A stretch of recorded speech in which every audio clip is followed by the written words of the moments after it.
Isso aí, meu amigo. Vamos começar então. Já estamos na hora. A turma está chegando, né? Então, pessoal, eu quero dizer que eu tenho um grande prazer, tenho a honra de receber aqui hoje meu amigo Eduardo Diogo, diretor de Administração e Finanças do Sebrae Nacional. É um prazer. O Eduardo é advogado, é mestre em liderança pela Universidade de Georgetown, estudou também na Wharton School, na London School of Economics, no International Institute for Management Development, lá na Suíça. Tem um currículo extraordinário acadêmico e é um grande especialista em política norte-americana e profundo conhecedor da nossa realidade política e econômica aqui no Brasil.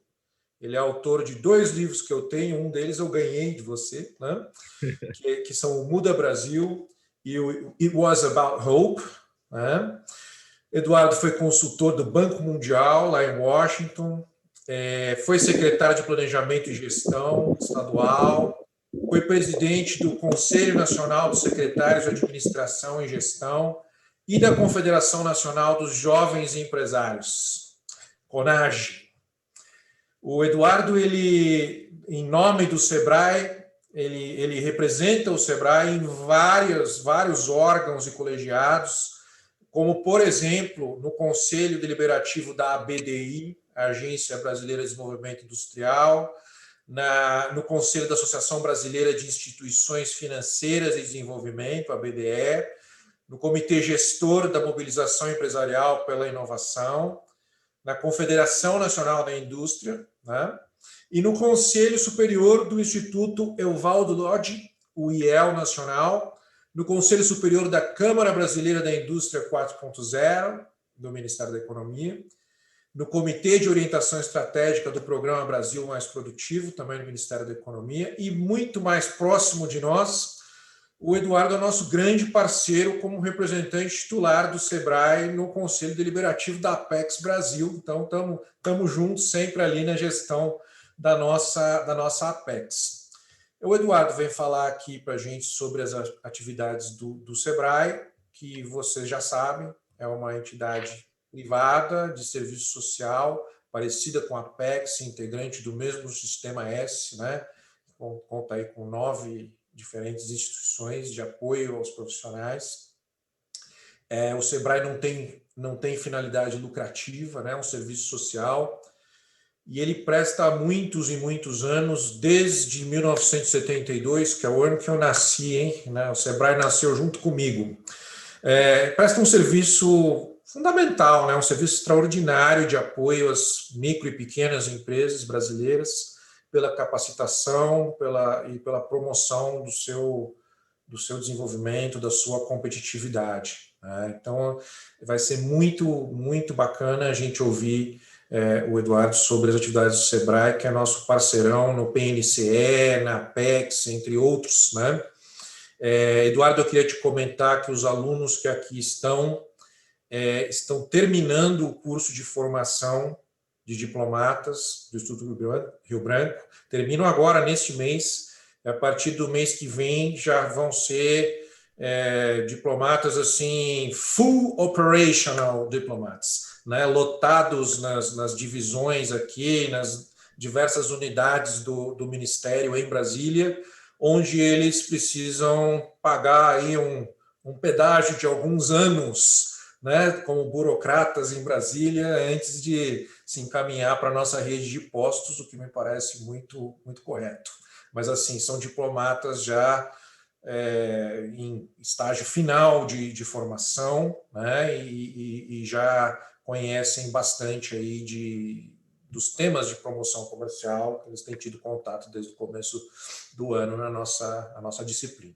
Então, não quero falar muito, senão eu ocupo todo o tempo, a gente tem pouco, mas muito bem-vindo uma vez mais e a palavra é sua.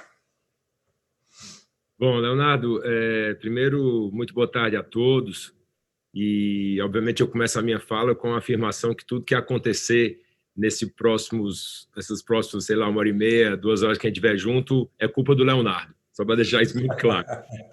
Então, assim, obviamente, esta é apenas uma forma meio anárquica de expressar a minha plena gratidão a você, Leonardo, pela gentileza do convite, que me deixa demais grato, meu amigo, feliz e honrado para poder falar para um grupo tão seleto de pessoas, né? Falar para diplomatas brasileiros, formado pelo Instituto Rio Branco, né? Bela academia diplomática, né?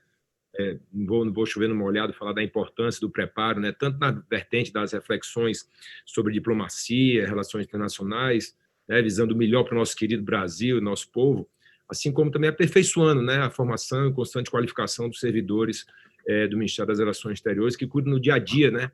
De consolidar essa vertente que eu mencionei. E, assim, esse momento, eu vou até fazer uma confissão, ele me remonta aos meus tempos pretéritos, nos quais eu sonhava poder chegar um dia a ser um de vocês, né?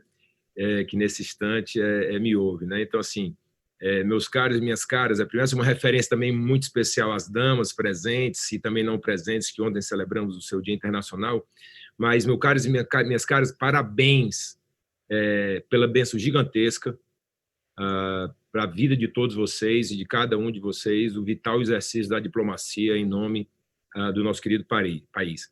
E que exercício desafiador, hein? Eu penso assim, a ignorância histórica e o complexo de Sol, aquele que Copérnico, né, nos ensinou que, afinal de contas, o Sol está ali no centro das atenções, por assim dizer, mas, enfim, tal ignorância e tal complexo nos faz acreditar que vivemos e temos que enfrentar na rotina diária os desafios mais intransponíveis, né, da história humana. A gente tende a pensar assim. Mas isso pode não necessariamente ser o caso, né?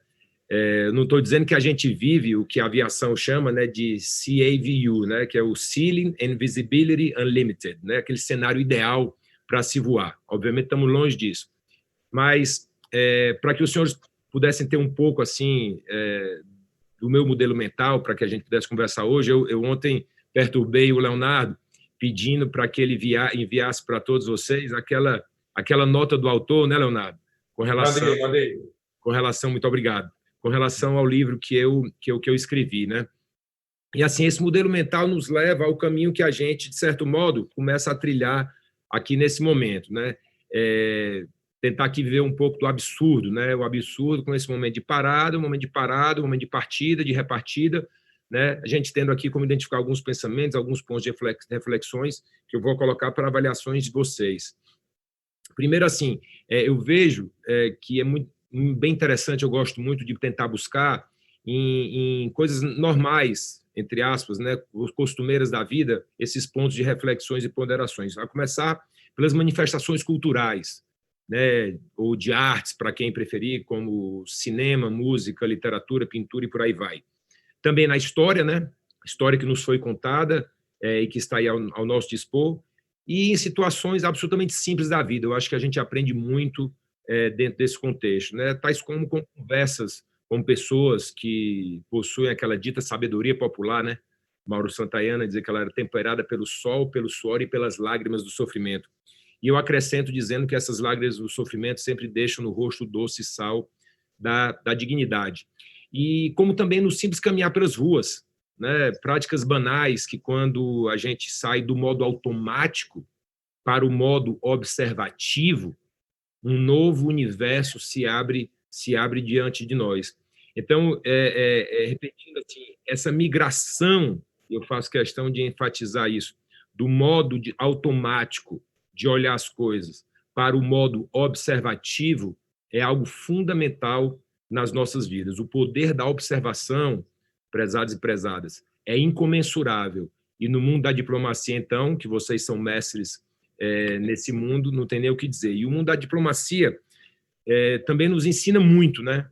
Eu, particularmente, sou fã do que talvez seja o mais basilar princípio do direito internacional, né? Evidenciando aí a relevância da cooperação entre os povos, que é o princípio da reciprocidade. O princípio internacional da reciprocidade talvez tenha sido inspirado, eu vou viajar aqui um pouco, em uma das pouquíssimas constantes diante de nós, que é a causalidade, né? Alguém pode perguntar, diabos é que o princípio da reciprocidade tem a ver com causalidade, né? Bom, nós também temos diante da gente outras constantes como a finitude, a própria mudança, né? Mudança é absolutamente constante, mas focando na causalidade, né? Ação-reação, causa-efeito, né? Eu fico estupefato com quem desconsidera essa relação simples e, para mim, extremamente potente, né?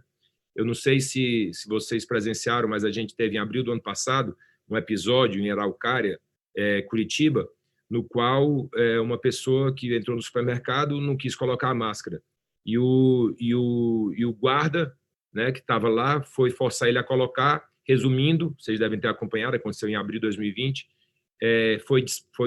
teve a arma, disparou, matou uma moça, né, que estava trabalhando no supermercado, quer dizer, que não tinha nada a ver com a história, tudo porque um cidadão não quis simplesmente colocar uma máscara para entrar no supermercado. E a mãe dessa moça, que veio a óbito, ela falou a coisa mais simples do mundo, uma pessoa chamava Isabel Ribeiro, mas tão simples, no auge da sua humildade, tá certo? Ela entendeu perfeitamente ali o princípio da causalidade. E ela disse, se ele tivesse colocado a máscara, se ele tivesse obedecido, tudo estaria bem. Mas não, ele partiu para a violência. Se ele tivesse colocado a máscara, não teria acontecido nada. Então, quer dizer, são coisas assim, situações do dia a dia simples da gente, que a gente vê a causalidade espelhando o princípio da reciprocidade, tá certo? E vice-versa. O que, obviamente, também não acontece necessariamente na mesma proporção. Mas quando o francês, né, Vilfredo Pareto, também contribui para essa noção na questão dos 80-20, né, 80% das consequências advém de 20% das causas. E nós, individualmente, também exercemos tal princípio a todo instante, né? O Leonardo ter me convidado aqui, né, obviamente me fez também que eu tivesse que ter preparado um pouco, pensado um pouco quais eram os assuntos que eu iria tocar aqui para vocês, para além do Sebrae, porque a gente sempre tentou usar um pouco mais, a gente vai falar também um pouco mais disso aqui, um pouco mais de ousadia, né? Mas, enfim, a gente está falando do poder da observação, da reciprocidade, e que se faz também quando a gente começa a interagir, né? O que é absolutamente presente na vida de todos vocês, e, acima de tudo, interagir em nome do governo brasileiro, né? Em nome de 210 milhões de pessoas. Né? A gente tem aí, basicamente, 5 maneiras de se escutar, não vamos entrar nela, mas 5 maneiras de também transferir, né, o conteúdo.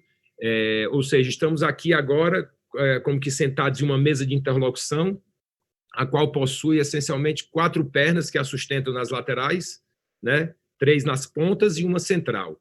Né? O conteúdo é uma das pernas, o modo de se transmitir, o modo de se receber, né? O conteúdo, como ele é endereçado e como ele é interpretado. Isso, no seu tentáculo central, é a interseção entre esses 3 elementos laterais. Ou seja, a dinâmica resultante dessa nossa interação gerará a resultante conclusiva, positiva ou nem tanto, desse nosso diálogo, né? Como já foi dito preteritamente, as nossas vidas, elas são bem-sucedidas ou elas fracassam, uma conversa de cada vez, né? Então, vamos torcer que a gente, de certo modo, tenha um êxito coletivo aqui nessa nossa conversa. E para não dizer que eu não falei de flores, vamos aqui pontuar algo sobre o Sebrae, conforme o Leonardo nos pediu, que em 5 de julho, né, Leonardo, do ano que vem, fará 50 primaveras. O Leonardo mencionou aí que o Sebrae é de 1972. E vou falar do Sebrae dividindo em 2 frentes, uma interna e uma externa. Como vejo nosso maior desafio, tanto internamente como externamente. E daí a gente parte adiante para poder conversar também sobre outros aspectos.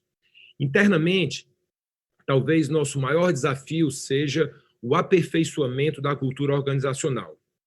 Então, nós temos difundido, dentro do Sebrae, o que eu chamo da cultura do amar.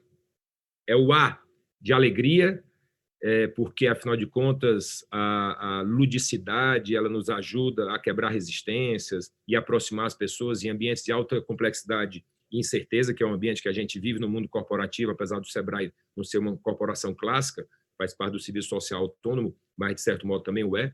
Então, a alegria é o primeiro A do amar. O M de meritocracia, a gente poder cada vez mais privilegiar aquele que se dedica, né, em detrimento de também a gente identificar as pessoas que merecem uma atenção especial para que elas possam vir a performar melhor. Né? Mas o mundo da meritocracia é algo que a gente deve sempre perseguir. O segundo A de austeridade, né? E aí, Leonardo, você me permite aí também dar um abraço grande aqui no Fernando Onofre, que foi muito atencioso comigo, tanto hoje como nas informações pretéritas, Leonardo. Esse mundo da austeridade e o fundamental princípio nosso da austeridade, que é o segundo A, acho que Milton Friedman ele colocava muito bem, né, nos deixou aí em 2006, mas Prêmio Nobel em 76, que existem 4 maneiras da gente gastar dinheiro. Né? A gente gasta dinheiro nosso com nós mesmos, a gente gasta dinheiro nosso com os outros, a gente gasta dinheiro dos outros com nós mesmos e a gente gasta dinheiro dos outros com os outros. Para não detalhar muito as 3 primeiras, eu vou ficar só com a última, que é a maneira de gastar dinheiro dos outros com os outros. Por quê? Porque é isso que nós fazemos dentro do Sebrae. Né? Nós gastamos dinheiro que não nos pertence com o nosso público-alvo.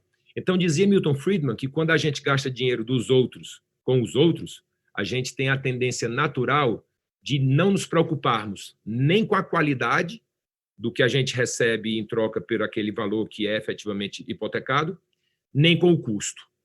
Então, o que a gente está tentando com o princípio da austeridade é trazer uma grande tomada de consciência dentro do Sebrae para que a gente possa, pelo menos nesse instante, a gente tentar mostrar ao Milton Friedman que existem exceções e que essas exceções possam confirmar toda a regra das demais teorias maravilhosas que ele construiu. Para encerrar, o R, né? O R de resultado. O R de resultado, e eu acrescento também a responsabilidade, porque a gente se fala muito em esforço, né? Mas o esforço sem o resultado, ele não quer dizer absolutamente nada. Então, nós estamos cada vez mais migrando do atendimento, que é um termo que se usa muito dentro do Sebrae, para impactamento. Ou seja, como é que a gente efetivamente impacta de modo contundente a atividade empreendedora no nosso querido Brasil. Tá? E aí fazer isso tudo com responsabilidade. Então, se vocês me perguntarem, dentro desses aspectos que eu falei, eu respondo para vocês como é que a gente está nesse contexto. Eu digo que a gente ainda está muito longe disso. Tá? A gente está muito longe de ser uma entidade com uma excelência interna na nossa gestão. Isso é uma coisa que a mim, em particular, me incomoda muito. Ainda hoje, a gente estava numa reunião interna com o diretor-presidente, Carlos Melles, o diretor técnico, Bruno Quick, eu e mais uma série de gerentes, tá certo, e assessores nossos. Eu estava dizendo, olha, a gente está muito longe de ser uma gestão de excelência.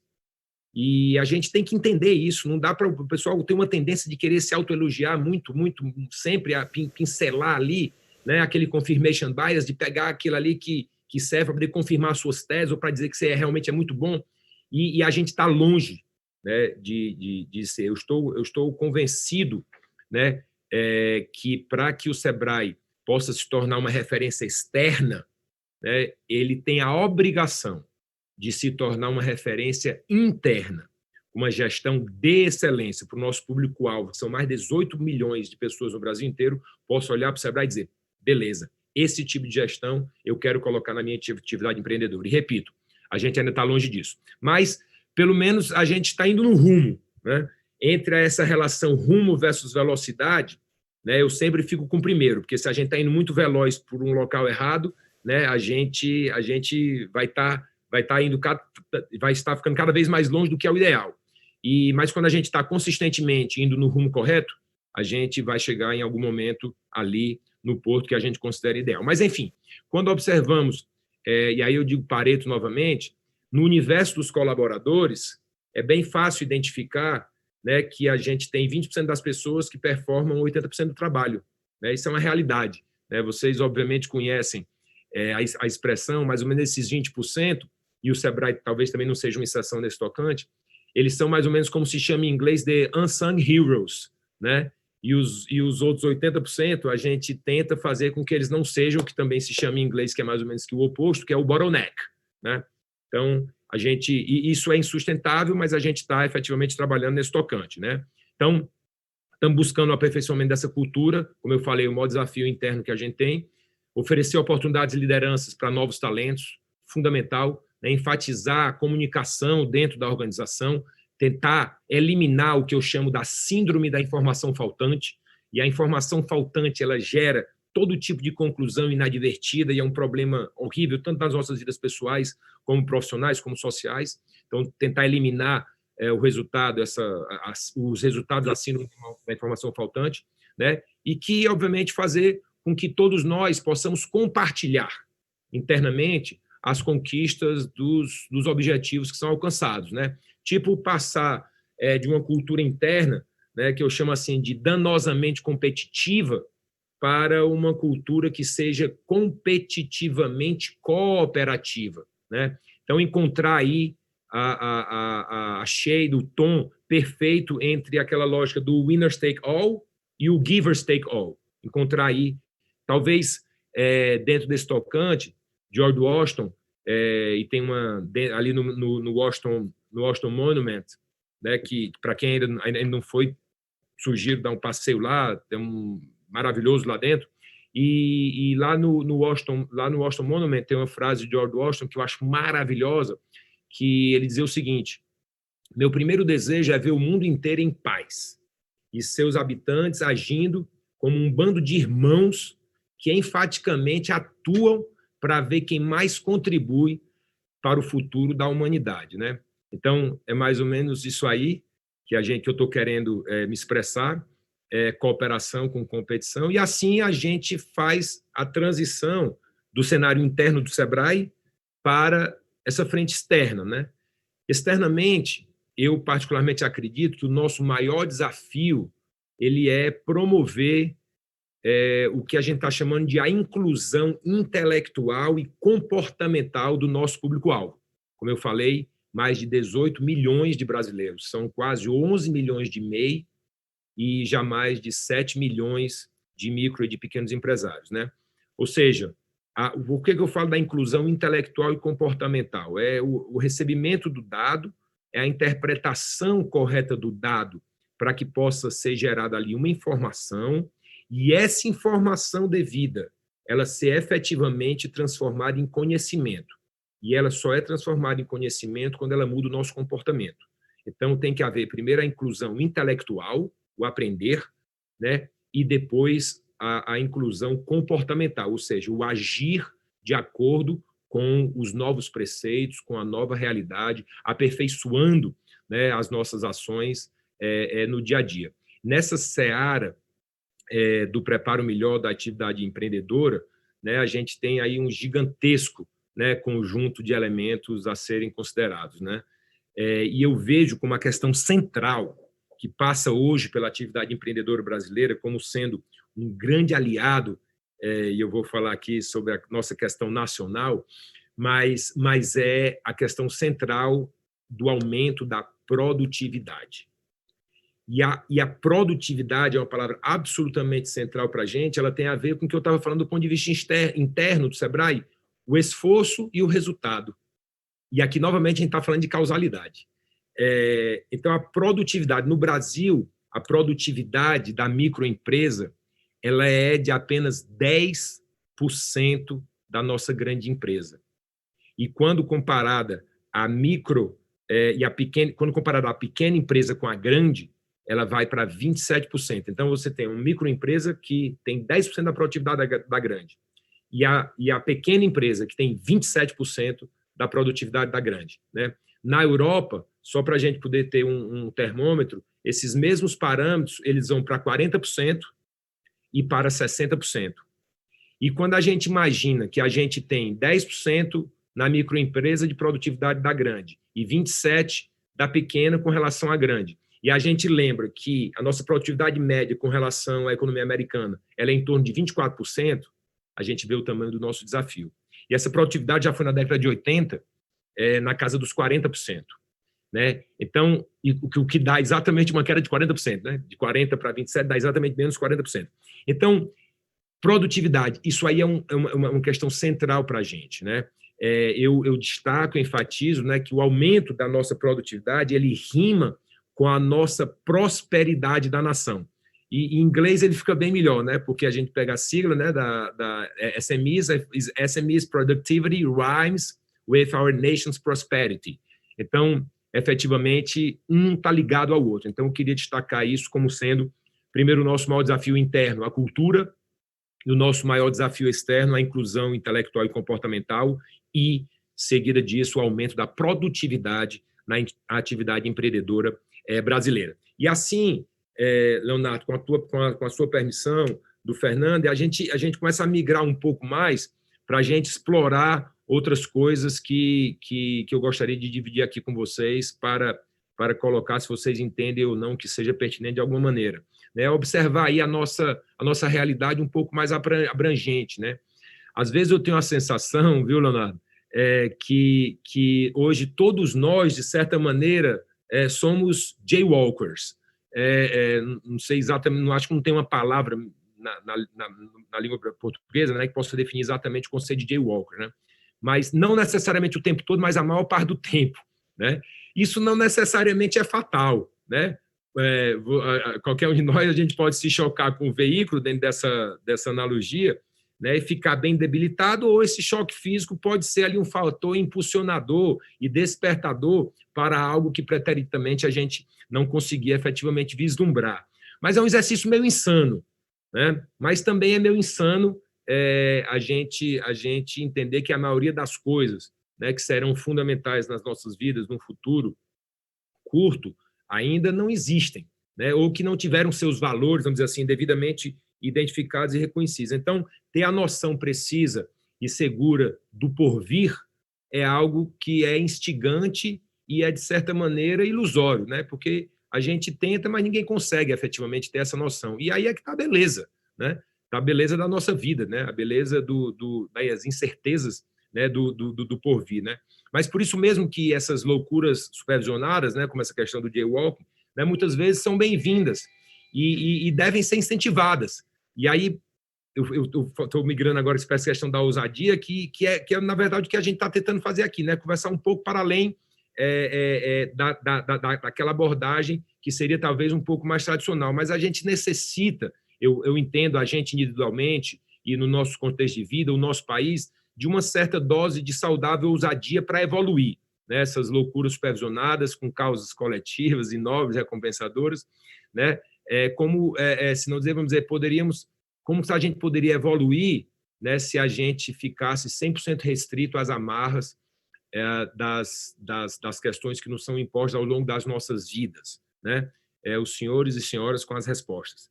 Vocês aqui, obviamente, sabem como é que devem dosar isso, né? Naturalmente, vocês conhecem como o Pablo Picasso definiu isso, né? Que, em tese, né, ele falou que, em tese, né, a gente deveria aprender as regras como um profissional, né, para que a gente pudesse ali flexibilizá-las como um artista, né? Mas, enfim, só aqui algumas provocações, como eu falei, a gente está jogando. Mas, apesar de todo esse universo aí maravilhoso da prática do jaywalking, eu penso que existem alguns elementos que tendem a ser perenes, né? E agora me refiro a eles inerentes ao ser humano, né? Eu já tinha falado ali da questão da causalidade, agora me refiro mais ao aspecto humano mesmo, né? Fundamentais para nos auxiliar na nossa caminhada. Alguns chamam de soft skills, né? Eu, ao longo da vida e na minha tese de mestrado, que o Leonardo mencionou, eu criei a figura do líder regenerador, né? E eu vinha registrando alguns desses traits que eu considero meio que o principal pilar do nosso saudável caminhar. Então, Leonardo, quero passar aqui por alguns deles, para aí a gente depois arrematar esse primeiro momento e ficar à disposição. A Georgetown, Leonardo, ela promoveu alguns estudos e ela identificou que existia um único atributo que ele era presente em todas as pessoas de êxito no mundo inteiro, independentemente da sua atividade, qualquer que fosse a atividade, um único atributo. E esse atributo chama-se struggle, né? Que eu também acrescento, porque eu acho muito próximo, e eu acho que eles são complementares, que é o eagerness, né? Esse aspecto de você ser uma pessoa efetivamente eager, né? Então, o struggle, eagerness, é presente em qualquer que seja a atividade, né? Talvez meio que Che Guevara mencionava aquela questão do endurecer sem perder a ternura, Theodore Roosevelt dizia speak softly and carry a big stick. Enfim, são questões que esse struggle ele tem que ser feito com empatia, né? E aglutinando as pessoas. E aí eu migro para o segundo ponto que eu quero destacar, que é a questão do build rapport, né? Harmonia, né? Essa mútua empatia, a afinidade, né? Entre as pessoas. Vocês naturalmente já devem ter visto aquele quadro, né? Que tem a ver com a competência e a empatia, né? Que todo mundo quer. O pior deles é o que em inglês eles chamam, né? De incompetent jerk, né? E o melhor de todos, que é o que todo mundo quer, é uma pessoa super empática e super competente, né? Que seria o lovable star.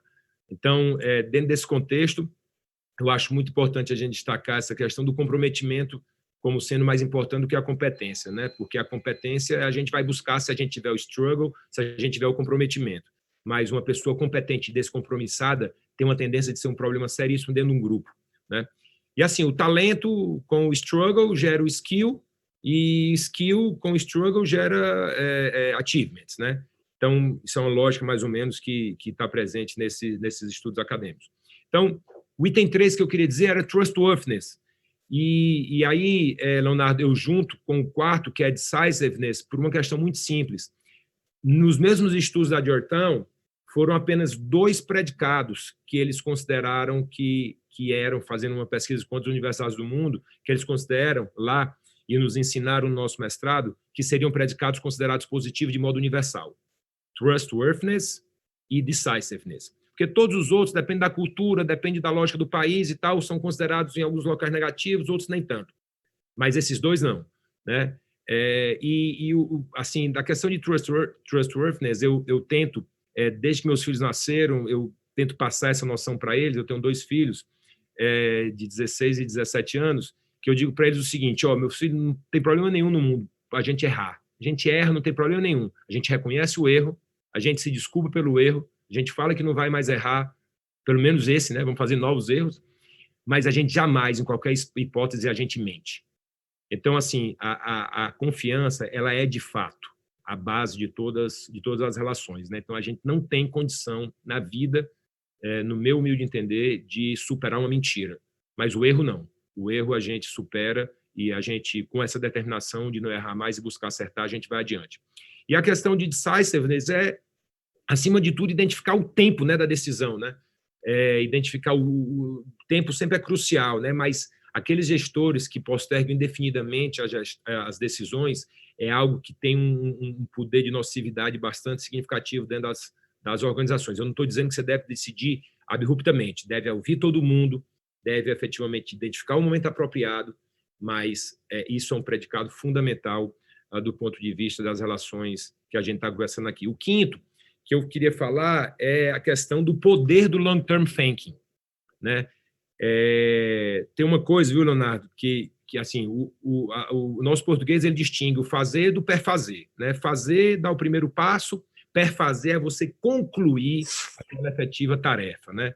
Eu chamo uma coisa que é um PSA, mas é um PSA diferente, que é a peneira de sobrevivência das ações, né? E nessa peneira tem uma série de elementos, né? A nossa capacidade de expressar o mérito da determinada ação, a nossa capacidade de envolver as pessoas em torno desse objetivo comum, né? As questões financeiras, econômicas, enfim, uma série de aspectos que definem a sobrevivência das ações.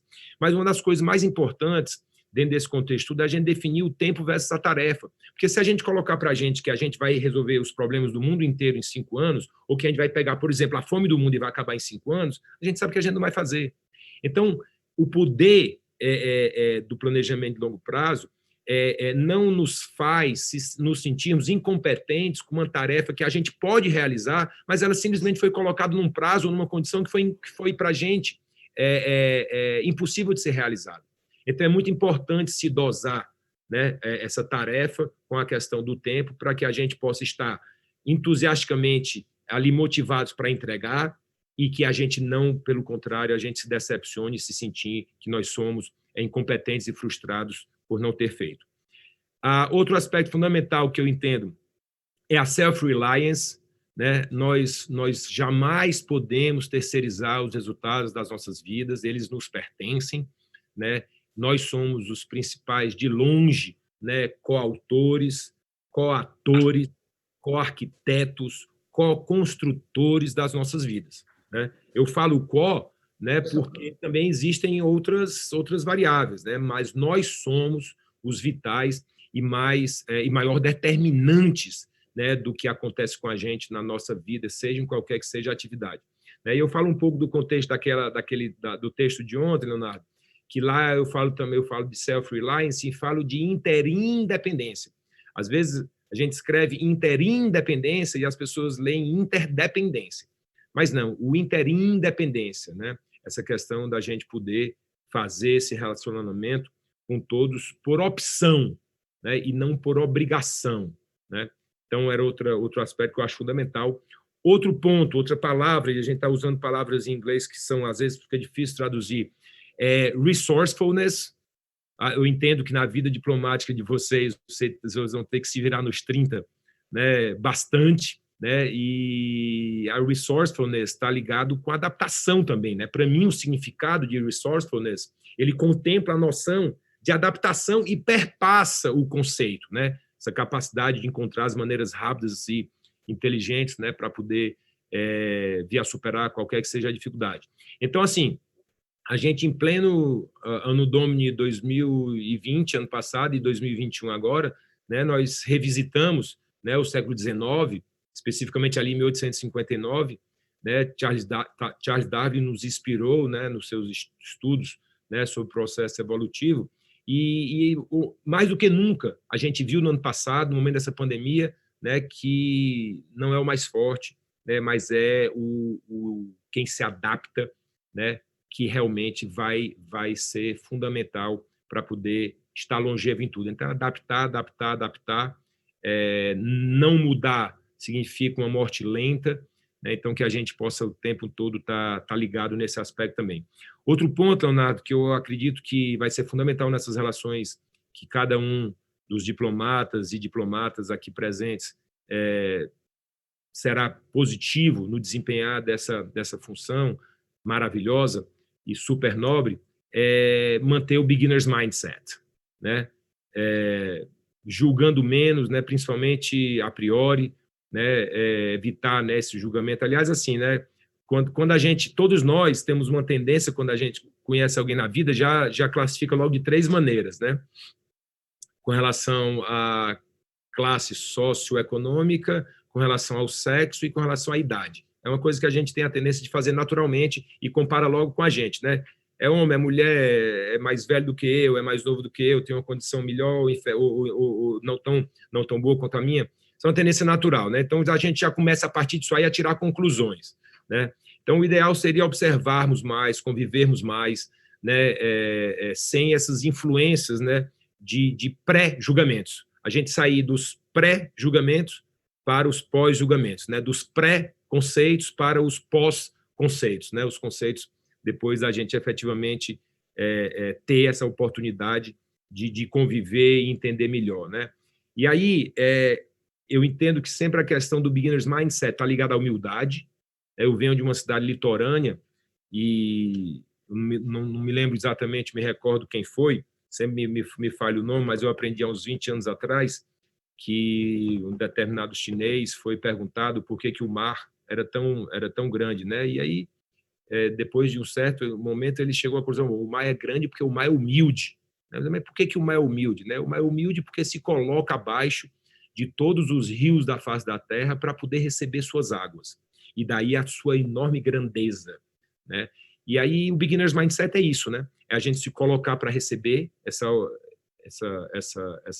atitude da gente receber, estar aberto para receber, para poder a gente praticar uma coisa que o nome nem é um nome que eu gosto muito, mas é atividade negativa, né? A gente considerar a possibilidade da gente estar equivocado em várias coisas que a gente vai fazer. Então, quando a gente se considera a possibilidade da gente estar equivocado, a gente já começa a caminhar para poder fazer um processo decisório muito melhor, né? E aí, esse processo nosso, né, que não para nunca, né, de desaprendizagem, reaprendizagem reconstrutiva, né, enfim, né, eu queria destacar essa questão da atividade negativa, da humildade, né, com relação ao beginner's mindset. E aí, mais 2 pontos para a gente encerrar essa lista. Introspecção, né, self-knowledge, introspection, usar mais, né, o indicador, olhando a gente, e menos usar mais o polegar, né, e menos o indicador apontando as coisas para os outros, né? Por que eu reajo de uma determinada maneira diante um fato e outrem, diante o mesmo fato, reage de outra maneira, né? Nos percebermos, né? Termos a consciência do pouco que a gente sabe e do muito que a gente não sabe, né? Estarmos mais ligados ali no explícito, né? Sabendo o que nós sabemos efetivamente, né? Eu tenho um ponto que eu muito na minha cabeça, dessa questão da gente não se assumir do que efetivamente nós somos na vida e das atitudes que a gente faz, e sempre também colocar a culpa nos outros e não nos entendermos. Eu me lembro quando eu era criança, a gente passava na mesa, batia na ponta da mesa, e aí vinha a mãe, a avó, ou o pai ou a mãe, e ia dizer: ô, meu filho, vem cá, essa mesa feia, bateu no meu filho. Aí ia lá e dava uma palmadinha assim na mesa, né? Como se fosse ali uma coisa que você não é o culpado, você não é o responsável por isso, é a mesa que é. E graças a Deus, né, que depois no futuro eu fui entender isso e ver como isso é um absurdo, né? Mas está ligado na nossa cultura.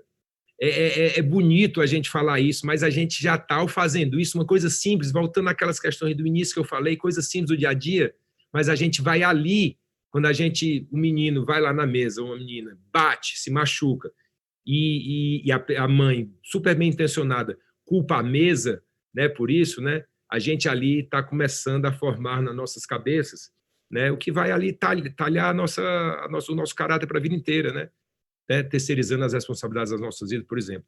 Então, assim, entendermos mais um pouco, né, dos nossos níveis, a começar pelo nosso próprio nível de anti-introspecção, né, esse medo de nos voltarmos a nós mesmos, né, e entendermos todos os outros aspectos, a nossa projetividade, nosso índice de rivalidade, poder e hierarquia, cinismo, autoritarismo e por aí vai.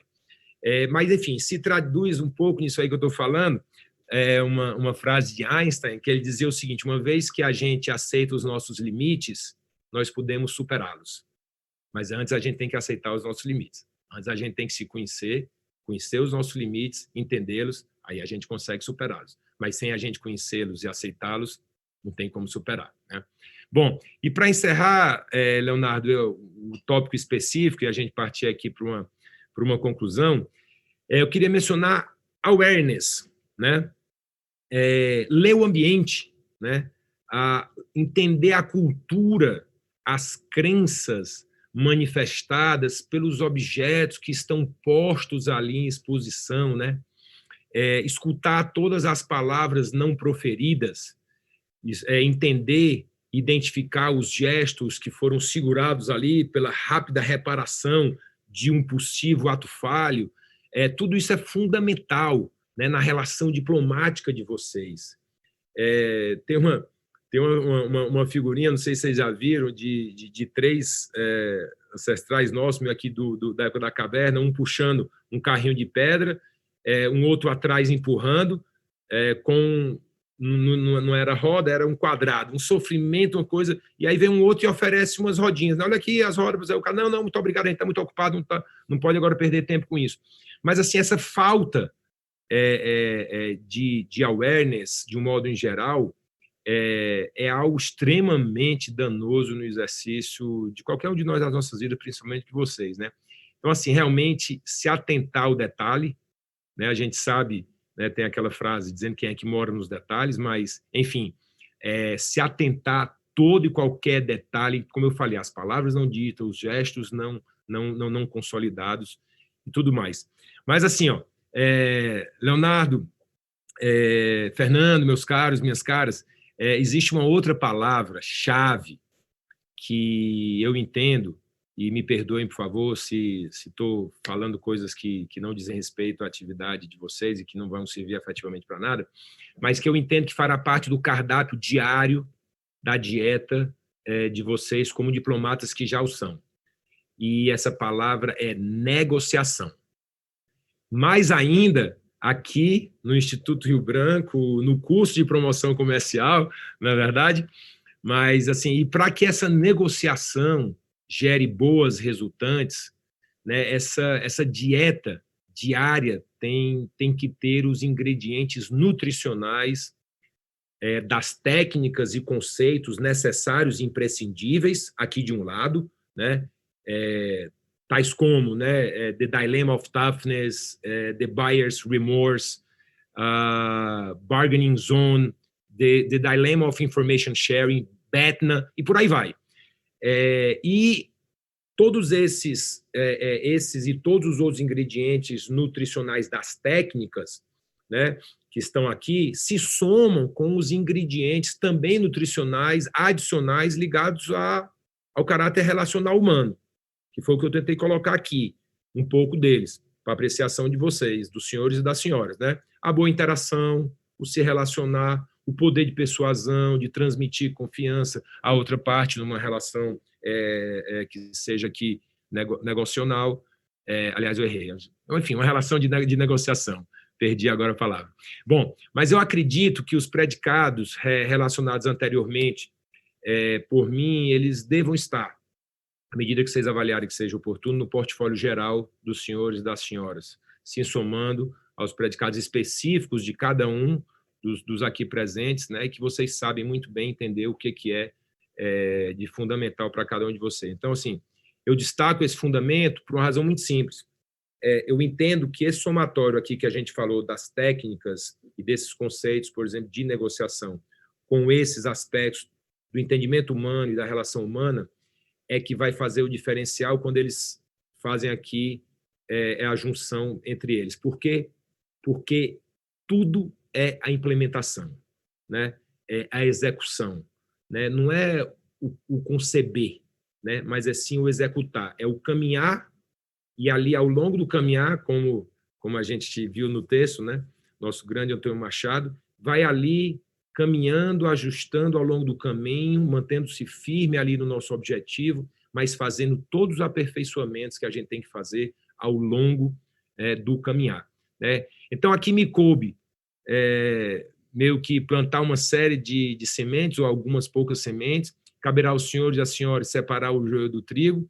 Eu espero que saia aí alguma parte positiva e ser amalgamado com o toque unicamente singular de cada um dos senhores e das senhoras, né? Afinal de contas, como vocês, né, conhecem aquela passagem, né, grega, né, que dizia, né, que um sábio famoso, né, e ali um jovem quis pegar o sábio sempre, né, o seu poder ali de resposta, e o jovem pegou um passarinho, né, um jovem adolescente, conversando comigo, falou: eu acho que eu já sei como enganar o sábio, né? Vou pegar um passarinho, levarei, né, ali dentro da minha mão até o sábio, vou perguntar a ele se o passarinho está vivo ou está morto. Se o passarinho tiver vivo, eu mato o passarinho e mostro ele, né? Se ele disser que está vivo. Se ele disser que está morto, eu vou mostrar o passarinho vivo, né? E aí o sábio, obviamente, ao ser perguntado, respondeu, né, para ele, dizendo que a resposta, né, estava efetivamente na mão dele, né? Então, assim, é o mesmo caso, né? Aqui, a junção, o aproveitamento de algo que eu falei, está na mão dos senhores, das senhoras. Me perdoem o foco, talvez desproporcional, né, no aspecto humano, relacional, mas é porque, efetivamente, eu acredito que tudo começa e se encerra por ele, né? Às vezes a gente escuta as pessoas falando: a sociedade é isso, é aquilo outro. Falei: mas o que é a sociedade, se não nada mais do que o somatório de nós, pessoalmente? A consciência da sociedade é o somatório das nossas consciências individuais, né? Então, assim, eu acredito muito de que tudo começa e termina no diálogo que nós travamos com nós mesmos, né, individualmente, ali nos momentos de plena nudez. E, para concluir, eu encerro, viu, Leonardo, falando aqui, mencionando Shakespeare, quando ele disse, né, e aí, um entre aspas mesmo, né, não tenham medo da grandeza. Alguns nascem grande, alguns alcançam a grandeza e outros têm a grandeza imposta a eles. Fecha aspas. Então, que assim seja com cada um dos senhores, com cada uma das senhoras, e que tal grandeza pessoal que pertence a cada um hoje, aqui no Instituto Rio Branco, possa resultar em benefícios para a coletividade de irmãos e irmãs nossos que jamais poderão sequer pensar em influenciar nos desígnios da nossa pátria amada. Contudo, são afetados no dia a dia pelas decisões dos governantes, as decisões que cada um de nós, que de algum modo contribuímos ali, cada um à sua intensidade, ao seu modo, no seu respectivo momento, né, contribuímos dentro dessa construção coletiva, e que a diplomacia brasileira, né, tenha sempre um olhar para o estratégico e magistral, um olhar humano para o estratégico e para o magistral, que devemos buscar para o nosso país, né, e para a vida simples e dedicada, né, daqueles que lutam diariamente para se manterem ali vivendo com dignidade. Olha, muito obrigado, muito grato a cada um dos senhores e das senhoras pela atenção. Leonardo, meu abraço a você, aí permeado mais uma vez pelo meu sentimento de gratidão por esta oportunidade, e a bola está com você, meu amigo, e eu fico aí ao dispor, caso a gente tenha um momento para a gente interagir um pouco mais. Muito grato, muito grato. Eu que agradeço, Eduardo, e eu quero te dizer uma coisa, você falou de negociação no final da tua fala, e quando nós estávamos negociando a tua vinda aqui para conversar hoje com a turma, e eu te deixei bem à vontade para escolher o tema da tua fala, eu não sabia que vinha uma coisa tão legal quanto o que veio, porque o que você fez aqui hoje ultrapassa longemente, né, uma apresentação simples sobre promoção comercial, e é praticamente um discurso de cerimônia de formatura para os alunos, e um cardápio, uma lista daquelas qualidades que um diplomata, e eu acho que mais, um ser humano deve ter, né? A tua apresentação eu achei absolutamente extraordinária. Em alguns momentos foi uma aula de filosofia, em outros foi de administração e de economia, mas principalmente, Eduardo, foi uma aula de entusiasmo, né? A gente fica contente da alegria da gente ver alguém que ama o que faz, né? E que faz o que faz com amor. E isso daí você transpira, né, esse amor pelas coisas que você faz. Então, eu gostei muito. E eu quero te dizer que, quando você falou em trustworthiness, eu me lembrei, de muitos anos atrás, na década de 90, eu trabalhava em banco de investimento em São Paulo. E na época, hoje já não é mais assim, com certeza, mas na época, quando você estava na mesa de operações, você fechava uma operação, era fechado. Tantos títulos, tantas ações, tanto qualquer coisa, a tanto fechou, fechou. E isso era no fio do bigode, porque o contrato não era no dia D, era no D mais um que se formalizava. Só que ninguém nunca, jamais deixou de cumprir um fechado. Porque se você faz isso, teu banco acabou, cara. Você perdeu a coisa que é a base de tudo, que é a confiança. Então, essa importância de você falar a verdade. Eu também tenho filhas, né? Tenho 2 filhas, e assim é uma coisa que eu tento passar o tempo todo para elas. Outra coisa muito, muito, muito, muito importante para mim que você mencionou é a questão da humildade, que eu acho que sem isso você não é nada. E ainda continuando no meu banco de investimento nos anos 90, eu tinha estagiários lá, né? Então eu tinha, e como era um lugar diferenciado, né? Só tinha banco privado, né?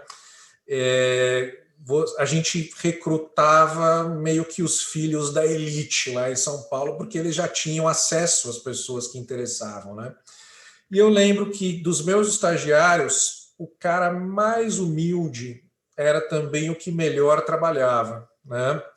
E era um cara que andava com um carro mais ou menos, usava uma roupa mais ou menos, né? Bom, esse cara era o neto do Olavo Setúbal, era o herdeiro do Itaú, né? que foi mandado para trabalhar na concorrência, para aprender a trabalhar sem favorecimento, e que era extremamente humilde e trabalhava super bem. Então, isso é fundamental.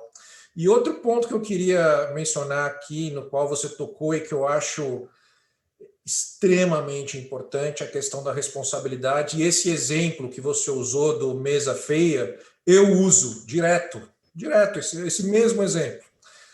É o exemplo do que não fazer, né? Porque é fundamental, e isso é fundamental na nossa carreira, pessoal. Eu já tive conversa sobre isso com um ou outro de vocês, porque eu até mencionei um caso de uma pessoa que trabalhava comigo, que eu falava para ela o seguinte: faça, por favor, uma gestão, sei lá, com o Sebrae, para resolver o problema tal.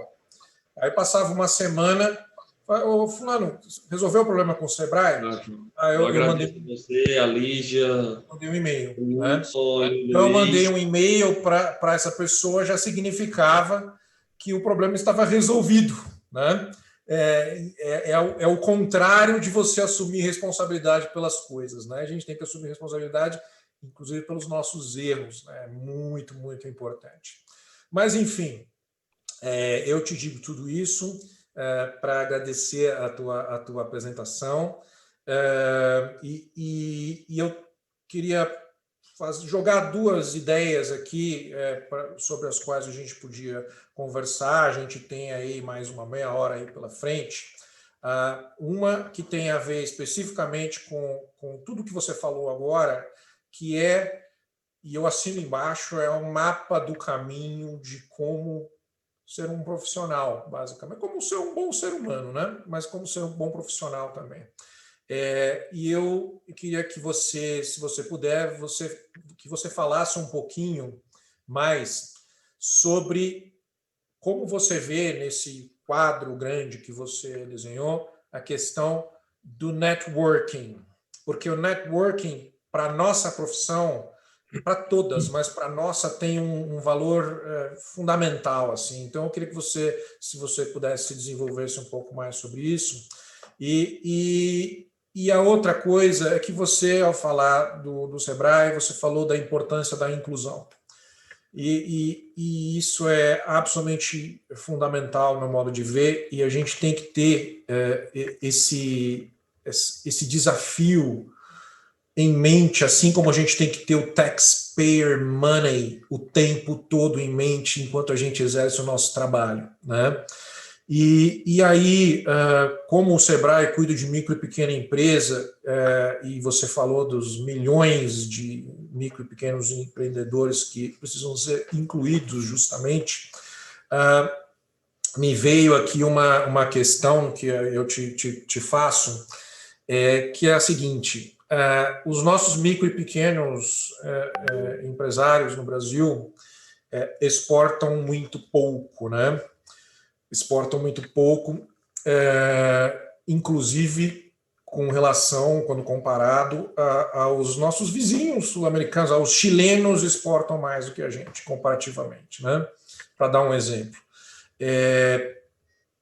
A que a gente pode atribuir isso e como a gente inclui esses caras, milhões de pequenos e médios, de micro e pequenos empresários, no universo de empresas brasileiras exportadoras. Esse é um pouquinho o trabalho de capacitação que a gente faz, né? Vocês muito mais do que nós. Mas o que você acha que falta? Como a gente resolve isso? Qual é o problema? É a baixa produtividade que você mencionou muito bem? Ou tem algo mais? É um apetite por exportar que nós não temos? E aí tem a coisa da cultura exportadora. Quer dizer, qual que é o teu diagnóstico? Esse é o ponto. Qual que é o teu diagnóstico sobre este problema e as soluções para ele? Enfim, já falei demais. Devolva a bola. Pelo contrário, obrigadíssimo aí pelas colocações. Bom, então abordar aqui um pouco a questão da exportação e network, né? Essa questão da exportação é algo que a gente vem, Leonardo, digladiando internamente, no bom sentido da palavra, bastante. Nós temos cabeças assim brilhantes que entendem que a gente deveria focar muito na tentativa do aumento. desse número. Cabeças brilhantes, né? Eu tenho uma certa dificuldade de achar, de interpretar e de compreender que seria um desafio prioritário para a gente, por uma questão muito simples. A pessoa está sofrendo ali para uma dificuldade enorme. Você tem um mercado no Brasil que é um mercado consumidor razoável, né? Para não dizer que para a maioria das atividades é um mercado consumidor de um tamanho interessante, principalmente para o porte das nossas empresas, que a gente está aqui, que é o nosso público-alvo. Você tem uma dificuldade do idioma, você tem a dificuldade de uma pessoa, né, que a gestão ali é a própria pessoa, a gestão da empresa é a própria pessoa, e ela já tem dificuldade de interpretar, né, todo esse sistema tributário, apesar do simples, né, tem dificuldade, às vezes, de interpretar como é que funcionam as coisas aqui no Brasil, como é que ela vai poder dedicar tempo à atribuição, como é que ela vai ali chegar a um mercado que seja para cima das fronteiras nacionais.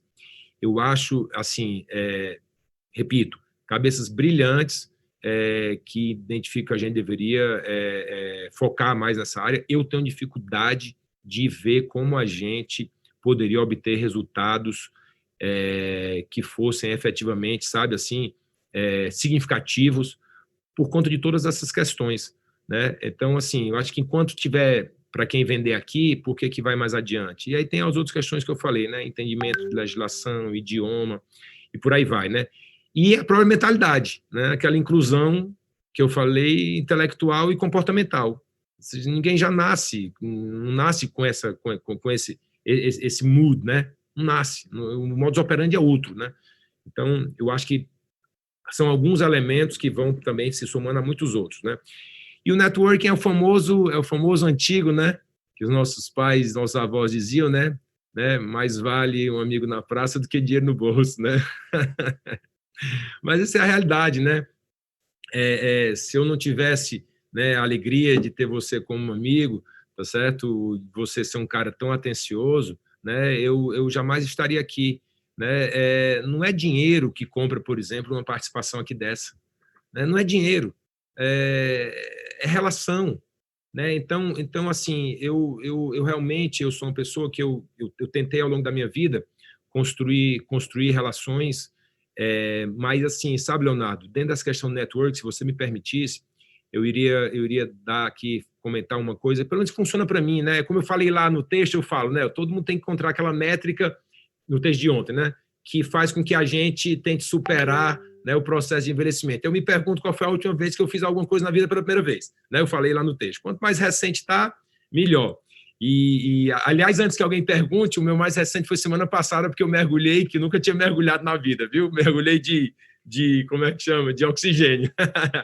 Mas, assim, o que eu quero dizer é assim, nesse caso, network, a métrica que funciona para mim assim, de ser muito claro com quem eu entendo que são pessoas bem intencionadas, eu deixo muito claro, eu recebo, e que eu expresso ali a minha gratidão e tudo mais. E quem eu vejo também que são pessoas que não são tão bem intencionadas, na verdade estão querendo ali atributos outros ou intenções outras, eu também tenho a tendência a deixar claro para a pessoa. Então, assim, eu sempre procurei ao longo da vida, e todo mundo que está comigo no dia a dia do Sebrae sabe, quando a gente começou a fazer as reuniões, e a gente semana passada fez, sexta-feira, a 12ª plenária, com todos os diretores nossos no Brasil, eu sempre deixo muito claro para as pessoas o seguinte: olha, vocês vão e têm o direito absolutamente pleno de discordar, divergir de tudo que eu falo, e eventualmente concordar com alguma coisa se vocês avaliarem que seja pertinente. Mas vocês jamais vão deixar de saber o que eu penso. Vocês jamais vão escutar uma coisa de mim e vai sair e vai escutar outra. Então, assim, eu acredito que esse aspecto do mundo da sinceridade, né, porque, assim, é o mundo do segredo, é o mundo da verdade ou é o mundo da mentira? São basicamente os três mundos que a gente vive, né? O mundo do segredo é aquele quando a gente mas a gente não demonstra ser. O mundo da mentira é quando a gente demonstra ser algo que a gente não é. E o mundo da verdade é o mundo que a gente é e que a gente demonstra ser. Então, eu entendo assim que todos nós devemos optar para viver no mundo da sinceridade, no mundo da verdade. E eu tenho a impressão que aí o nosso networking, por mais que ele possa diminuir um pouco, mas ele vai ficar com uma qualidade bem maior, entende? Então, assim, estou aqui jogando algumas coisas que a gente vai pensando, você me provocou, vou colocando, a gente vai somando, e é o mesmo conceito anterior, o que aproveitar, se aproveitar alguma coisa, vocês somam com as percepções de vocês, o que não, joga fora. Bacana.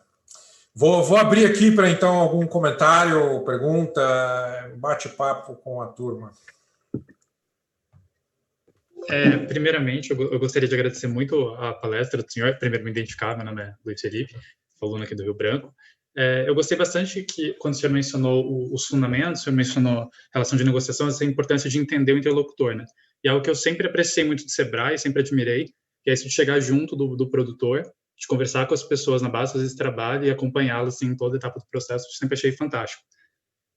Com base nisso, eu tenho uma pergunta que talvez fuja um pouco do escopo, que é um pouco específica, mas eu estou aproveitando, na verdade, que eu estou fazendo um trabalho sobre isso, sobre promoção comercial do mal natural. Eu vi que o Sebrae ajuda a identificar, conversar com os produtores e a identificar o potencial de registro de indicação geográfica, né, para agregar valor para os produtores diretos. E eu acho isso muito interessante, porque os produtores, no caso de mel natural, os apicultores, muitos deles assim, têm um baixo nível de escolaridade, estava conversando com alguns, eles falaram, sem o Sebrae não teria dado para fazer esse registro mesmo. Eu queria, se o senhor pudesse, comentar como que é esse processo assim, de chegar junto aos produtores. Eu vi que o Sebrae lançou um projeto, acho que ano passado, de mapear mais indicações geográficas aí pelo Brasil, sobretudo no agro. Como que é esse processo, como se identificam as demandas e quais são os principais desafios que estão envolvidos nisso? Obrigado. Boa pergunta, Luiz Felipe. Obrigado. A questão do IG está ligada a uma coisa que eu coloco assim, IG é igual agregação de valor, né? Então, assim, o mel, por exemplo, não sei se foi no Piauí, mas talvez tenha sido, né? Foi no Piauí? Os que eu conversei, sim, no Piauí. Porque é o maior produtor de mel do Brasil, por isso que eu perguntei, né? Então, mas talvez o estado dos Sebrais, que seja a maior referência do ponto de vista de ter iniciado esse trabalho, tenha sido o Sebrae do Paraná, certo? O Sebrae do Paraná tem feito um trabalho muito forte nisso aí. Eu estou mencionando, a gente está em casa, a gente menciona, mas assim, a gente menciona um, a gente não menciona o outro, mas estou só falando que todo é feito em todo o Brasil. Por quê? Porque a gente tem efetivamente que valorizar aquilo que é produzido numa determinada região e, como eu falei, agregar o determinado valor para ele, né? Do mesmo jeito que você não pode usar o termo champanhe, né, fora, né, da região de Champagne na França, né, isso aí nada mais é do que um IG é maravilhoso, né? E a gente tem também que fazer a mesma coisa aqui no Brasil, ok? E o Sebrae está ao lado do produtor, tentando identificar. O Sebrae realmente, viu, Luiz Felipe, eu falo essa questão do nosso trabalho internamente, que eu não sou satisfeito, e como eu falei ainda hoje, mencionei, porque a gente tem que estar o tempo todo, sabe, assim, dando gás, dando choque em todo mundo, para que a gente possa produzir cada vez mais e não estar satisfeito com o que a gente está entregando, porque se você está na administração pública, você está satisfeito com o trabalho que você está realizado, tem alguma coisa errada. Você tem que estar o tempo todo, né, insatisfeito, mas no sentido de estar entusiasmado. Mas o Sebrae realmente tem um trabalho muito positivo na ponta, né? E você vê, só de pontos de atendimento, a gente tem quase 2.000 pontos de atendimento no Brasil inteiro. Tem uma coisa que eu chamo de o ecossistema Sebrae. O ecossistema Sebrae que eu chamo é todo o conjunto de pessoas que estão trabalhando para o Sebrae de alguma forma, né? Você tem os colaboradores diretos, você tem os agentes locais de inovação, você tem aí tem os consultores, uma série de outras terminologias. Esse universo hoje, eles são mais de 30 mil pessoas no Brasil inteiro. Então, a gente tenta estar presente no dia a dia e tem essa capilaridade, como eu falei, de quase os 2.000 pontos no Brasil inteiro. E o IG, ele é fundamental dentro dessa lógica, repito, da agregação de valor. Infelizmente, a gente ainda é um país muito focado nas commodities. A gente sabe o que aconteceu no final da década, né, de 2000, quando a gente tem ali uma alta das commodities, a gente sabe o quanto a gente teve bem economicamente, né? Não foi à toa aquela capa, né, da The Economist, né, o Cristo Redentor decolando. E a gente sabe que quando isso acaba e que os preços vêm para baixo, a gente sabe o tanto que afeta a gente. Então, a gente tem que agregar valor. A agregação de valor que é feita pelo IG um elemento absolutamente complementar da produtividade. Do mesmo jeito que a gente precisa da produtividade, a gente precisa agregar valor a tudo que se faz no Brasil. Então, se você precisar de mais qualquer outra informação específica com relação ao IG, é só você dar um toque para mim, tá certo? E precisar conversar com pessoas que estão tocando essa ação em Sebrais estaduais ou no Sebrae Nacional, também é só me dizer que eu te coloco em contato, tá bom? Muito Mas obrigado. essa é a lógica por trás, agregação de valor. Conselheiro, posso fazer uma segunda pergunta? Ou a Bruna quer fazer na minha frente? Porque eu acho que a Bruna estava inscrita antes de mim. Quem chegou primeiro? A Bruna. Vamos lá, Bruna. Então tá ótimo. Na verdade, eu só tinha um comentário, não era nem uma pergunta.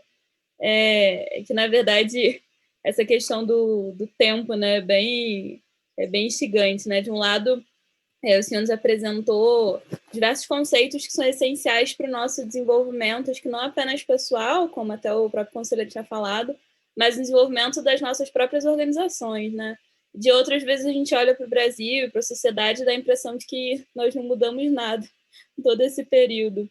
Então, acho que os problemas, eles mudam, mas algumas questões antigas, acho que, e principalmente relacionadas a essas interações sociais mesmo, persistem. E aí, no final das contas, fica esse desenvolvimento pessoal, essa capacidade de nós sermos melhores, de nós nos desenvolvermos e de, enfim, falarmos melhor que os outros e aprendermos melhor, né, que as outras pessoas, e para que assim a gente possa, na nossa individualidade, promover mudanças mais macro. E aí, essa busca por aperfeiçoamento, ela parece muito desafiadora no ambiente organizacional, mesmo em carreiras absolutamente instigantes e promissoras como a nossa. Então, acho que foi essa reflexão que ficou na minha cabeça enquanto eu estava ouvindo o senhor falar, e, enfim, talvez o senhor pudesse comentar um pouco mais até sobre essa questão de aperfeiçoamento e de aumento de produtividade dentro do setor público, eu agradeceria. E muito obrigada pela exposição. Bruna, obrigado pela pergunta. Quando você fala o que você mencionou, me vem uma coisa na cabeça que é muito claro, tá? E que eu procurei não falar ao longo da apresentação de modo específico, porque aí também a gente entrar numa... Eu apenas falei da minha tese de mestrado do líder regenerador, mas eu não falei de liderança. Eu falei tudo que a liderança, ela está permeando tudo que eu mencionei, mas não falei de liderança em específico, né? E quando você faz essa colocação e menciona também a questão da atividade pública, eu estou hoje, né? Eu fiquei 4 anos na administração pública direta, fiquei 4 anos na administração pública indireta e hoje estou no serviço social autônomo. Então, assim, para mim, essa performance de que você falou tem tudo a ver com o passo zero, para mim, da liderança, que é o autoliderar, tá?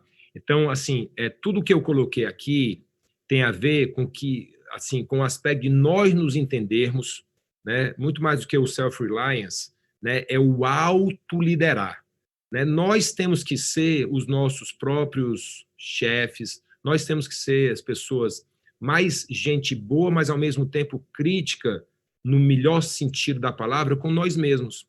Porque se cada um de nós, 210 milhões de brasileiros, né, fôssemos os responsáveis pelas nossas ações, e estivéssemos podendo cobrar cada dia, a todo instante, cada um de nós, uma melhor performance, de um contexto que a gente pudesse agregar valor para o nosso país, e também a gente seria, por consequência, beneficiado porque fazemos parte do todo, já imaginou que país a gente poderia ter? Né? E, assim, vocês conhecem infinitamente melhor do que eu o contexto da China, o contexto da Coreia, né? A gente imaginar, obviamente são realidades distintas, mas sem imaginar que no final da década de 70 a gente tinha basicamente o mesmo PIB chinês, só que com 100 milhões de habitantes, ele com 1 bilhão, isso significa que a gente tinha 10 vezes a renda per capita, né? E aí agora a gente chegar todas essas décadas depois e efetivamente a China ter passado o Japão no ano de 2005, né? Ano 2005 já a China superou o Japão como a segunda maior economia do mundo, até 2005 era o Japão. De lá para cá já passou 3 vezes o Japão, né? O Japão continua aí na casa dos 5, 6 tri, né? A China já multiplicou mais de 3 vezes, né? E rumo aos Estados Unidos, né? A Índia deve ser, né, um grande país nessa década de 2000 até 2030, né? Chegando aí no top das economias também mundiais, mas como é que está o nosso resultado de nação? Como é que está esse nosso projeto de país, né? Será que nós hoje somos... e eu estou perguntando, estou aqui jogando para a gente, porque é uma reflexão que eu faço comigo a todo instante, porque eu fiquei velho. O Leonardo falou aí que eu fui presidente da Confederação Nacional de Jovens Empresários. A gente fundou, Leonardo, a gente fundou a Confederação Nacional de Jovens Empresários há 20 anos atrás. Naquela época, a gente queria criar essa rede no Brasil de pessoas em posições e tal, para a gente poder contribuir para o nosso país. Eu fiquei velho. E eu vou dizer uma coisa, eu sou extremamente decepcionado com o que a gente conseguiu fazer para o nosso país, né? Porque será que hoje nós somos, olhando para o BRICS, será que hoje nós somos tão fortes dentro do BRICS? E com grande alegria a gente tem o Marcos Troir, um queridíssimo amigo, altamente competente. Aliás, o Marcos Troir é um dos caras mais competentes que eu tive a oportunidade de conhecer na minha vida, gentleman, um cara, eu sou, na melhor acepção da palavra, estou absolutamente um fã dele, tá certo? Graças a Deus que ele hoje está lá como presidente dos BRICS. Mas será que, essa é a pergunta que eu faço, hoje nós somos um membro do BRICS, saindo do contexto de que o Troir está hoje na posição de presidente, será que hoje nós somos um membro do BRICS tão importante para o BRICS como a gente era quando foi criado? Ou nós perdemos relevância dentro desse contexto? Ou, para dizer diferente, os outros países hoje são mais importantes do que a gente, até no contexto mundial, né? Então, estou jogando aqui para a gente. Então, assim, não tem resposta específica, Bruno, a que você falou, mas eu volto para a questão inicial. Eu acho que tudo depende de autoliderança, sabe? É o primeiro ponto de liderança. Ninguém pode, em hipótese alguma, ser um líder exitoso na sua ação se ele, primeiro, não se autoliderar e, segundo, ele não for um bom follower, né? Porque a relação entre leadership e followership é absolutamente fundamental. Então, para você ser um bom líder, você tem que ser um bom liderado e você tem que saber se autoliderar. Para mim, essa está na base aqui. E eu falo essa questão de ser um bom liderado, de ser um bom follower, porque é o seguinte, todos nós, ao longo das nossas vidas e no dia a dia, nós somos liderados e lideramos a todo instante. A todo instante. Tem uma figura, vocês conhecem muito bem, que eu sou apaixonado por ela, que é o situational leadership, né? A gente, quando, por exemplo, numa organização, eu sempre digo isso dentro do Sebrae, por onde eu passo, a gente começa aqui uma reunião, começou a tocar um assunto, se é um assunto de TI, que eu não tenho praticamente conhecimento significativo na área, e o gerente começa a falar, ele ali é o nosso líder agora, ele vai liderar aquela conversa nossa naquela vertente.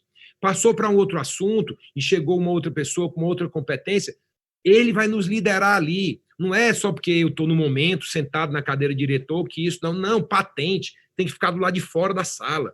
Tem que ser aquele mérito, o M do AMAR que eu falei para vocês, o mérito que é decorrência da competência que se tem na área. Então, assim, eu falo do autoliderar e de ser um bom seguidor, que é uma palavra de seguidor, é meio estranho em português, não expressa bem o que é o follower, mas por conta disso, todos nós somos líderes e liderados a todo instante, no dia, nas nossas vidas sociais, em casa, profissionais e tudo mais. Então, essa está na base, Bruna, no meu entender, de tudo, para que a gente possa ter uma melhor performance, tanto individual como coletivamente enquanto nação. Obrigada. Joaquim, queria falar? Boa tarde. Eu tenho uma pergunta, eu estou misturando um pouco as aulas aqui, também vai fugir um pouco do tema. Mas é que a gente está dando uma aula de planejamento estratégico e eu acho que cabe, primeiro, obviamente, cabe, antes de mais nada, agradecer pela exposição. Muito obrigado, de verdade. Eu acho que mais interessante do que eu ficar elucubrando sobre os detalhes do que foi discutido hoje aqui, seria trazer justamente o que eu estou querendo, misturar um pouco das aulas que a gente assistiu ontem, esses dias todos, em planejamento diplomático, que é uma outra disciplina, em que a gente está sendo estimulado a trabalhar com a ideia de cenarização. Tentar pensar como a tua empresa, o teu negócio, o teu trabalho em específico pode trabalhar em determinado cenário super positivo, super negativo ou em vários cenários intermediários. Dito isso, eu queria trazer isso um pouco para a atividade do Sebrae na promoção comercial, para tentar perguntar para o senhor como é que o senhor vislumbra a exponencialização do trabalho do Sebrae em promoção comercial especificamente, pode ser especificamente no que o Ione perguntou, em indicação geográfica, ou do trabalho de uma forma geral em promoção comercial, no melhor cenário possível, ou seja, um cenário de aumento das rendas para fiscais do Sebrae, ou, alternativamente, no pior cenário possível, que, não sei, que o governo eventualmente emplaque ou dê continuidade àqueles projetos de 2019, quando chegou a se mencionar um eventual rompimento dessas verbas para fiscais. Eu queria pensar um pouquinho o que dá para fazer, entendeu? Basicamente, colocar aqui o que daria para fazer no melhor cenário possível, o que o Sebrae pode fazer em termos de promoção comercial com mais grana, sendo bem objetivo, ou com bem menos grana, sendo bem claro, bem específico. Acho que é uma pergunta que pode fugir um pouco do tema, lamento, mas é realmente uma curiosidade que eu tenho, porque acho que é um exercício, no mínimo, interessante, para dizer o mínimo, assim, é um exercício interessante pensar nesses cenários. Obrigado. Tranquilo, obrigado a você pela pergunta, né? Bom, do ponto de vista da questão, você falou aí da questão das contribuições do Sebrae, né? O Sebrae teve uma série de surpresas, né? Surpresas, entre aspas, no seu planejamento financeiro do ano passado, né? Só para vocês terem uma ideia, isso que eu chamo da surpresa, foram 992 milhões de reais que estaria planejado para entrar, que efetivamente a gente não pôde dispor. Porque teve a MP 907, a MP da Embratur, tirou 332 milhões, depois a MP 932 do FAMP, né, tirou mais 338 milhões, depois a gente teve que fazer uma recomposição para os estados da ordem de 220 milhões, e a gente teve uma queda da receita global de 103 milhões, isso tudo somando dá 992.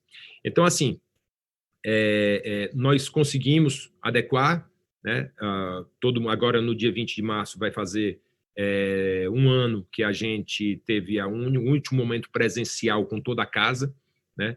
Nós jamais seremos os mesmos, né? Tem aquela questão que eu falei dos 80-20 de Pareto com relação aos 80% do trabalho e 20% das pessoas e vice-versa.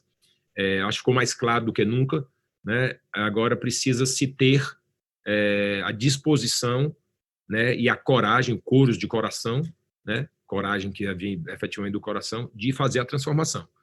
Está aí posto, vamos ver se a nossa gestão vai ter a força e vai ter a disposição de fazer os ajustes que a entidade tem que fazer para melhor cumprir o seu papel, porque, acima de tudo, eu sempre lembro que o Sebrae só existe para poder tocar o coração do público-alvo que está na ponta. Tudo que a gente faz aqui é só meio, tá certo? O que interessa é o que está acontecendo efetivamente lá, ou se nós vamos ser, do ponto de vista de gestão, medíocres e não vamos fazer o que deve ser feito, né? Que é o que eu praticamente expresso todo dia. E aí, migrando para a questão da promoção comercial que você falou, a preponderância da Apex é fundamental dentro desse contexto, né? Porque a gente tem que lembrar que tanto a BDI como a Apex estavam dentro do Sebrae, né? Faziam parte do Sebrae. Então, todas duas saíram da costela do Sebrae.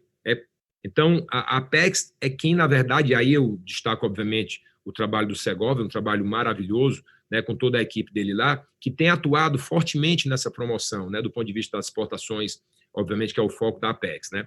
Mas eu não posso deixar de dizer que esse papel preponderante hoje é dessas duas organizações, obviamente, promoção comercial da Apex, a BDI tem o seu outro papel, mas que vem da costela do Sebrae. Alguém mais? Obrigado. Mais alguém? Todos tímidos?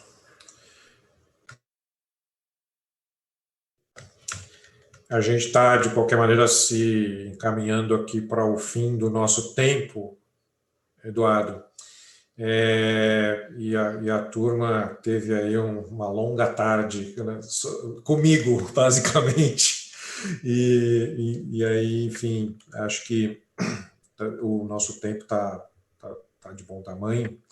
Então, eu queria te agradecer imensamente a tua disponibilidade, agradecer ao Sebrae e a você, pessoalmente, pela tua presença aqui hoje, pela tua disponibilidade de falar para os alunos e te dizer, uma vez mais, eu achei sensacional a apresentação e que ultrapassou em muito os nossos temas corriqueiros para virar praticamente uma conversa sobre a nossa vida profissional e pessoal, né?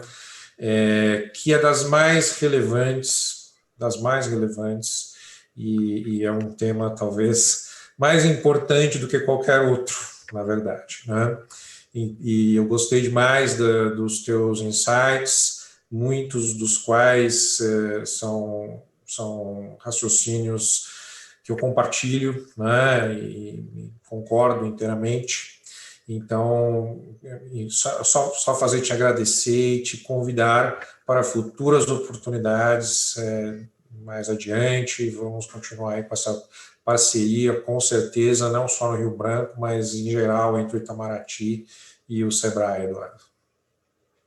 Leonardo, muitíssimo obrigado mais uma vez. Se você me permitir, eu vou deixar duas frases, outras, para poder também colocar aqui à disposição de todos, para vocês entenderem se é pertinente ou não, mas eu gostaria de encerrar dizendo duas coisas também que eu aprendi nesses 3 anos e meio que eu fiquei lá em Washington. Tem uma frase nos Estados Unidos, não sei se vocês já se depararam com ela, que eu entendo que é importante demais para a gente. Na vida diplomática de vocês, então, vai ser, se vocês não conhecem ainda, ela vai ser muito importante, porque muitas vezes a outra parte quer tirar a gente do sério, né? Então essa frase diz o seguinte, né? He who takes offense when no offense is intended is a fool. And he who takes offense when offense is intended is a greater fool. Né? Então, assim, eu acho isso de um ensinamento maravilhoso.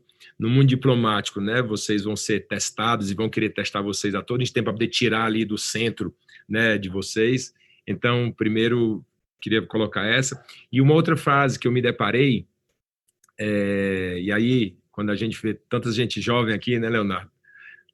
Uma outra frase que eu me deparei, que eu tentei procurar quem era o autor, não consegui, e aí depois coloquei ela no meu livro, a primeira frase que abre, porque efetivamente eu me vi ao longo da vida nessa realidade, né? Que mostra, que fala, né? Os dias são longos, né? Mas as décadas são curtas. Essa frase eu me deparei nos Estados Unidos, the days are long, but the decades are short. Eu me deparei nos Estados Unidos, e quando a gente vai ficando velho, pessoal, ou então jovem há mais tempo, né? Eu já sou jovem há bastante tempo. Então, assim, quando a gente vai ficando velho ao longo da vida, a gente vai se deparando com isso, né? Porque a correria do dia a dia, né? O dia 10 horas de trabalho, 12 horas, 13 horas, você chega no final do dia, está cansado, 2 dias depois também, ao final da semana, quando olha para trás, passou uma década.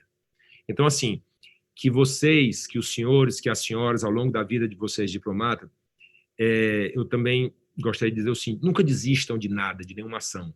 Toda vez que vocês estiverem cansados, exauridos, decepcionados, dê uma pausa, descansem. Mas não desistam, né? Porque vão ser tantas as vezes que vocês vão ser colocados por outros, ou vão ter essa vontade de desistir. Então, assim, isso foi um ensinamento que, para mim, funciona muito na vida. Estou estressado e tudo, tenta dar uma descansada, pega um final de semana, desopile, tal, sai, fica recolhido, porque senão a gente vai desistir de tudo que a gente faz na vida e a gente não tem constância no nosso propósito. E a vida sem constância de propósito, ela gera 0 de legado. E vocês, no meu humilde entender, têm que focar no legado, que cada um de vocês individualmente e no legado que vocês coletivamente vão deixar para o país que vocês nasceram, e esse país que vocês têm essa missão mais nobre de todas, para ser de representar o nosso país aí fora, para o mundo inteiro. Mais uma vez, Leonardo, gratidão grande, certo? Obrigado a todos e a cada um de vocês pela atenção. Obrigado, meu amigo. Eu que agradeço imensamente em meu nome e em nome da instituição. Muito, muito obrigado, Eduardo. E até a próxima. Até a próxima. Obrigado a todos. Fiquem com Deus.